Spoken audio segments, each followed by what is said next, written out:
लोखंडी उभं राहिलेले आहेत.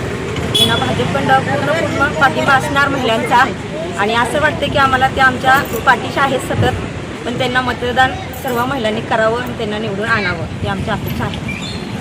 श्वेताताई लोखंडे मतदानासाठी उभारले आणि त्यांनी वेळोवेळी आम्हाला सहकार्य केले, त्यामुळे आम्ही त्यांना मतदान करणार आहोत. तुम्ही सर्व महिला मिळून त्यांना निवडणुकीमध्ये निवडून आणणार आहात? हो, आणणार.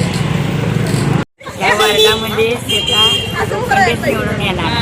क्रमांक 15 मध्ये श्वेता लोखंडे उभारले आहेत, त्यांना आम्ही निवडून देणार आहे. त्यांनी वेळोवेळी आमची कामे केली आहेत, म्हणून आमची श्वेता गणेशनगरमध्ये निवडून आणणार आहे.